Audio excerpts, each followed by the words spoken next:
There are things you believe about yourself that you didn't choose. You didn't decide them, you didn't test them, you just inherited them. I'm not disciplined, I'm bad with people, I'm not that type of person. They all feel like facts. But here's what's strange. You don't remember deciding any of them. And at some point, a single moment happened in your life, and quietly, it became a rule. And over time, that rule stopped feeling like a memory, and it started feeling like you. But what if none of it was ever actually fixed? What if it was just never questioned? I want you to pick one belief you have about yourself. One that you treat as just true. Now ask yourself a simple question. Where did that actually start? Not the explanation you tell people, but the moment it actually started feeling real. Because most people can't find it. It's not a single moment. It's a compression. Your brain takes scattered emotional moments and turns them into one complete conclusion because it's efficient and not necessarily true.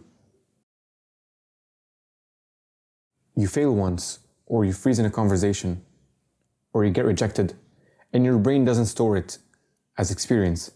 It stores it as identity. So instead of that didn't go well, it becomes I'm not good at this.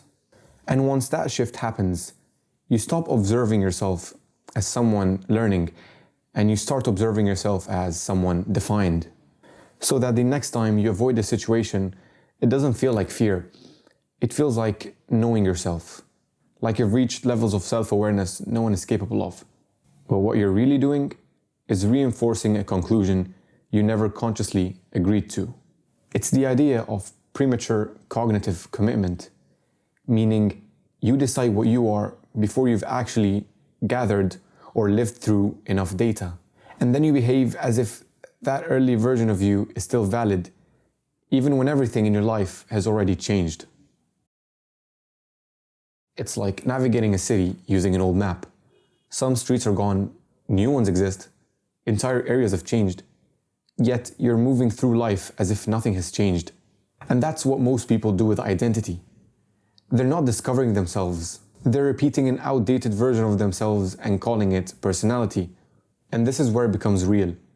Because these labels don't just describe you, they filter what you attempt. I'm not good with people doesn't just stay as a thought. You stop trying new conversations, you reduce exposure, and quietly you're removing your chance of improvement. So the label doesn't just describe your life, it starts designing it from the inside.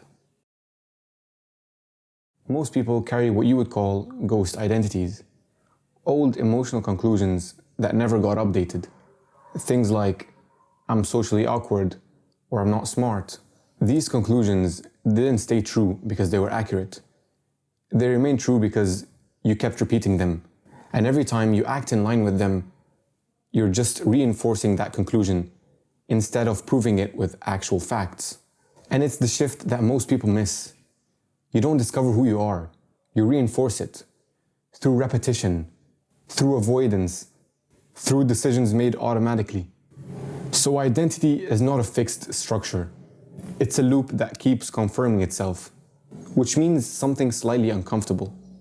A lot of what you call personality is just a repetition of an old conclusion. And the question isn't, who am I?